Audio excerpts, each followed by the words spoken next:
Hey everyone, welcome back to the channel. My name is Isaiah, and in this video we're going to do another introduction to selling options.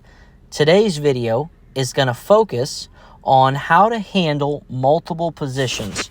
As an example, you can see I have quite a few option contracts open. And to be honest, I don't really stress about it. I don't really worry about it. And I'll show you and tell you exactly how I do that. Just a quick recap on the week. I've pulled in $420 in premiums so far. That includes the dividends that'll get paid out on Friday. And as you can see, we have a couple contracts set to expire tomorrow.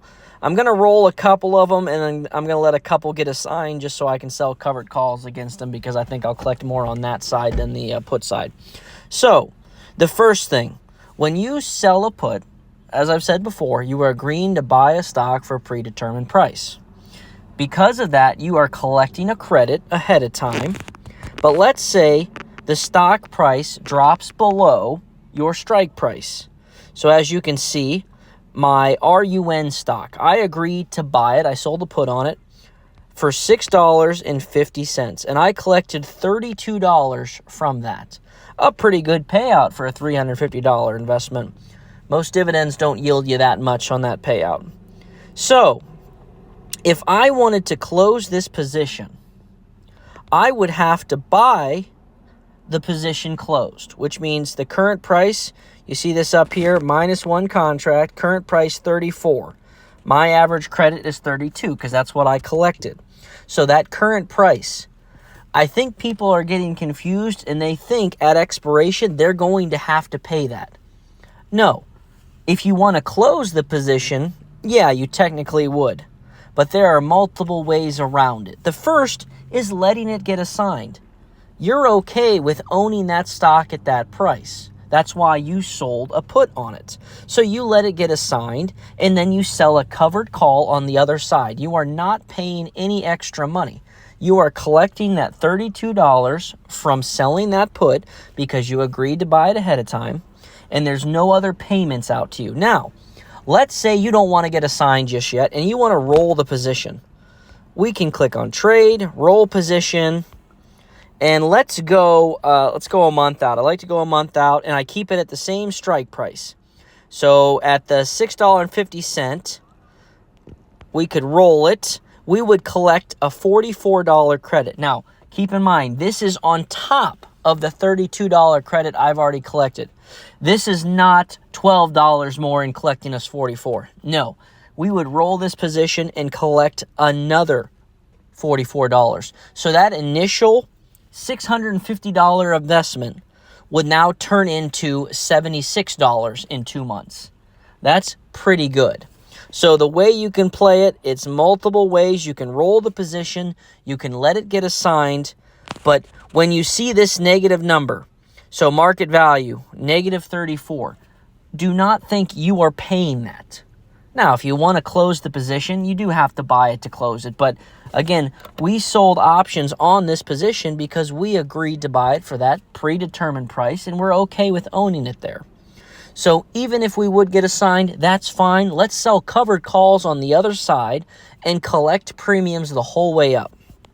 So do not be alarmed when you're selling puts and you see the stock price go below your strike price. That's okay. The market has had quite a down run in the last couple of weeks. I honestly expect it to be that way for the rest of March. Let's continuously collect some more credits throughout the month, sell some options, roll some positions, and let's weather the storm of the downtrend market. Always remember, I like selling options because we are not putting near as much money into one position. I'm seeing a lot of portfolios on YouTube that are extremely heavy in those Yield Max and YMAX funds, and their portfolios have been running down and running down and running down, and they're unfortunately stuck because they have so much collateral invested into those singular positions that all they can really do is wait or take the loss. Whereas when we're selling options, we have so much versatility. We have so much money spread out through multiple positions. Look at all these different stocks. You can see some common ones, but most of them, like I said, are very spread out. And you know what? If it gets close, we'll roll it out, collect even more credits.